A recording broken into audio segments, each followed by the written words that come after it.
Epstein file ਨੇ ਪੂਰੀ ਦੁਨੀਆ ਦੇ ਵਿੱਚ ਪੋਲੀਟੀਕਲ ਸਟੋਰਮ ਲਿਆਂਦਾ ਹੋਇਆ ਹੈ। ਈਵਨ ਦੋ ਇੱਥੇ ਪ੍ਰੈਜ਼ੀਡੈਂਟ ਟਰੰਪ ਹੋਣਾ ਦੇ ਉੱਤੇ ਜ਼ਿਆਦਾ ਅਸਰ ਨਹੀਂ ਹੈ, ਪਰ ਅੱਜ ਯੂਕੇ ਦੇ ਪ੍ਰਾਈਮ ਮਿਨਿਸਟਰ ਜਿਹੜਾ ਕੀਅਰ ਸਟੀਮਰ ਹੈਗਾ ਆ, ਉਹਨਾਂ ਨੇ ਉੱਥੇ ਪਾਰਲੀਮੈਂਟ ਦੇ ਵਿੱਚ ਮਾਫੀ ਮੰਗੀ ਹੈਗੀ ਆ, ਕਿਉਂਕਿ ਉਹਨਾਂ ਨੇ ਜੋ ਅਪਾਇੰਟ ਕੀਤਾ ਸੀ ਯੂਐਸ ਦੇ ਲਈ ਅੰਬੈਸਡਰ ਯੂਕੇ ਦਾ, ਉਸ ਦਾ ਨਾਮ ਇਹਨਾਂ ਫਾਈਲਸ ਦੇ ਵਿੱਚ ਆਇਆ ਸੀ ਤੇ ਉਹਨਾਂ ਨੇ ਮਾਫੀ ਮੰਗੀ ਆ ਵੀ ਜਿਹੜੇ ਲੋਕਾਂ ਦੇ ਨਾਲ ਧੱਕਾ ਹੋਇਆ, ਜਿਹੜੇ ਬੱਚੀਆਂ ਦੇ ਨਾਲ ਧੱਕਾ ਹੋਇਆ, ਤੇ ਉਹਨਾਂ ਤੋਂ ਮੈਂ ਮਾਫੀ ਮੰਗਦਾ ਤੇ ਉਹਨਾਂ ਦੇ ਰੈਜ਼ਿਗਨੇਸ਼ਨ ਦੇ ਲਈ ਬਹੁਤ ਜ਼ਿਆਦਾ ਜਿਹੜਾ ਆ ਪ੍ਰੈਸ਼ਰ ਪੈ ਰਿਹਾ ਹੈਗਾ। ਜੀ। ਐਪਸਟੀਨ ਫਾਈਲ ਨੇ ਪੂਰੀ ਦੁਨੀਆ ਦੇ ਵਿੱਚ ਪੋਲੀਟੀਕਲ ਸਟੋਰਮ ਲਿਆਂਦਾ ਹੋਇਆ ਹੈ। ਈਵਨ ਦੋ ਇੱਥੇ ਪ੍ਰੈਜ਼ੀਡੈਂਟ ਟਰੰਪ ਹੋਣਾ ਦੇ ਉੱਤੇ ਜ਼ਿਆਦਾ ਅਸਰ ਨਹੀਂ ਹੈ, ਪਰ ਅੱਜ ਯੂਕੇ ਦੇ ਪ੍ਰਾਈਮ ਮਿਨਿਸਟਰ ਜਿਹੜਾ ਕੀਅਰ ਸਟੀਮਰ ਹੈਗਾ ਆ,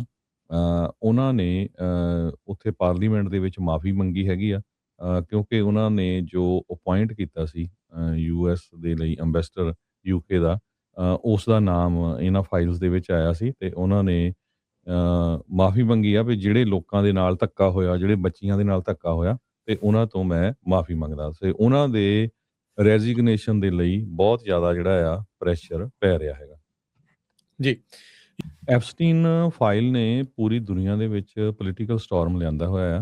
ਹੈ। ਈਵਨ ਦੋ ਇੱਥੇ ਪ੍ਰੈਜ਼ੀਡੈਂਟ ਟਰੰਪ ਹੋਣਾ ਦੇ ਉੱਤੇ ਜ਼ਿਆਦਾ ਅਸਰ ਨਹੀਂ ਹੈ, ਪਰ ਅੱਜ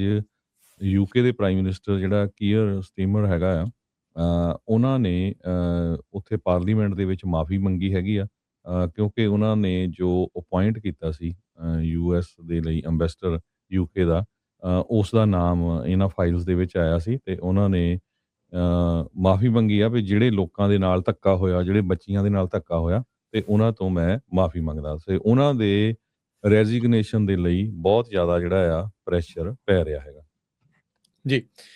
ਐਪਸਟੀਨ ਫਾਈਲ ਨੇ ਪੂਰੀ ਦੁਨੀਆ ਦੇ ਵਿੱਚ ਪੋਲੀਟੀਕਲ ਸਟੋਰਮ ਲਿਆਂਦਾ ਹੋਇਆ